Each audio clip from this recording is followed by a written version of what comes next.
آیت الکرسی ایک لمبی آیت، جیسے آیت البر ایک لمبی آیت تھی، اور اس کو حضور نے فرمایا ہے سیدۃ آیات القرآن، پورے قرآن مجید کی آیات کی سردار ہے یہ آیت۔ اور یہ شرک فی الصفات کے ضمن میں یہ شمشیر قاطع ہے، شمشیر برہان ہے۔ اللہ لا الہ الا ہو الحی القیوم، یہ وہی ہے قل هو اللہ احد اللہ الصمد الحی، اللہ زندہ ہے، لیکن اس کی زندگی کو اپنی زندگی پر قیاس نہ کرنا۔ تمہیں خوراک کی احتیاج ہے، اسے کوئی ضرورت نہیں۔ ما ارید منہم من رزق وما ارید ان یطعمون، مجھے کوئی احتیاج نہیں کہ مجھے کوئی رزق پہنچائیں، رزق دیں، مجھے کھلائیں، مجھے کوئی ضرورت نہیں۔ پھر تمہاری حیات نیند، اونگ، تھکان، ان تمام کمزوریوں کے ساتھ ہے۔ وہ الحی ہے، اپنی ذات میں خود زندہ ہے، حیات اس کی ذاتی ہے، کسی اور نے عطا نہیں کی ہے۔ ہماری تو مستعار ہے، عمر دراز مانگ کے لائے تھے 4 دن، 2 آرزو میں کٹ گئے، 2 انتظار میں۔ اور القیوم بقیہ پوری کائنات کے لیے وہی ہے، اس کو تھامے ہوئے ہے۔ لا تاخذہ سنۃ ولا نوم، الحی، حیات کامل، کہ اس کو نہ نیند آتی ہے نہ اونگ آتی ہے۔ لہ ما فی السماوات و ما فی الارض، آسمان اور زمین میں جو کچھ ہے اسی کی ملکیت ہے۔ تم کسٹوڈینز ہو، تم امین ہو، ای امانت چند روزہ نزد ماست، در حقیقت مالک شے ہر شے خداست۔ یہاں تک کہ یہ میرا جسم بھی میرے پاس امانت ہے۔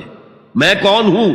میری خودی، میری انا، میری روح جو پوزیس کرتی ہے اس بدن کو، لیکن یہ پوزیشن ملکیت کا نہیں ہے، امانت کا ہے۔ ای امانت، یہ ہاتھ بھی امانت ہے، میری زبان بھی امانت ہے، میری آنکھیں بھی امانت ہے۔ من ذا الذی یشفع عندہ الا باذنہ، یہ یہاں پر انداز بڑا پرجلال ہے۔ کون ہے وہ جو شفاعت کر سکے اس کے دربار میں مگر اس کے اذن سے؟ کسی کا ذاتی، کسی کا زور، کسی کا اختیار نہیں ہے کہ جس کی بنا پر وہ شفاعت کرے، ہاں اللہ کے اذن سے۔ اور دوسری جگہ پر آتا ہے جس کے لیے وہ چاہے گا اور جس کو اجازت دے گا، جیسے کہ آتا ہے اما یتساءلون میں، یوم یقوم الروح والملائکۃ صفا،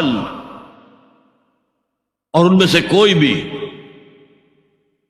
بات نہیں کر سکے گا، کلام نہیں کر سکے گا، لا یتکلمون الا من اذن لہ الرحمن، سوائے اس کے جسے رحمان اجازت دے، وقال صوابا، اور صحیح بات کرے گا، کوئی غلط بات نہیں کرے گا۔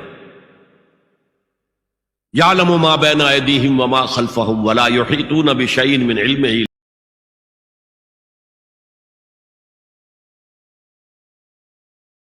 کوئی احاطہ نہیں کر سکتا مخلوقات میں سے اس کے علم میں سے کسی کا بھی، سوائے اس کے جو وہ خود چاہے۔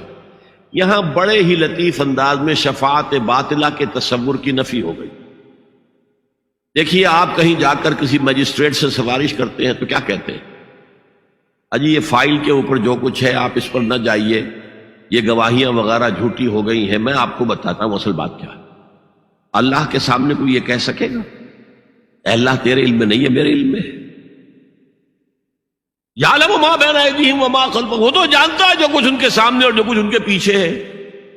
ولا یحیطون بشیء من علمہ الا بما شاء، اور ان میں سے کوئی بھی، جیسے کہ میں ابھی بتا چکا ہوں، بریلوی مکتب فکر بھی کہہ رہا ہے کہ اللہ کا دیا ہوا علم ہے، محمد رسول اللہ کا جتنا ہے، لا محدود نہیں ہے، محدود ہے، قدیم نہیں ہے، حادث ہے۔ تو جتنا اللہ چاہتا ہے، جس کے لیے جتنا چاہتا ہے، لیکن اس کے علم میں سے احاطہ نہیں کر سکتا کوئی مگر جو وہ چاہے۔ وسع کرسیہ السماوات والارض، اس کا اقتدار چھایا ہوا ہے، مستولی ہے، آسمانوں پر بھی اور زمین پر بھی۔ ولا یؤودہ حفظہما، اور اسے عاجز نہیں کر سکتی ان دونوں کی حفاظت۔ قیوم وہی ہے، صمد وہی ہے، لیکن اس سے کوئی تکان تاری نہیں ہوتی، عاجز نہیں ہوتی۔ یہ اصل میں نفی ہے جو تورات حافظے سے مرتب کی گئی تھی۔ 587 میں نبوکڈنضر کا جو حملہ ہوا تھا، اس میں اصل تورات گم ہو گئی، اس وقت سے آج تک وہ اصل تورات ان کے پاس نہیں۔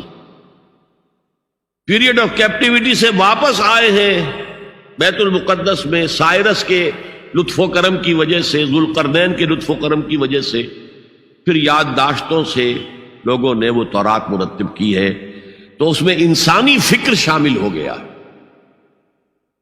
لہذا وہاں یہ لکھا ہے اللہ نے 6 دنوں میں آسمان اور زمین پیدا کیے اور 7ویں دن آرام کیا، یعنی کوئی تکان لائق ہو گئی۔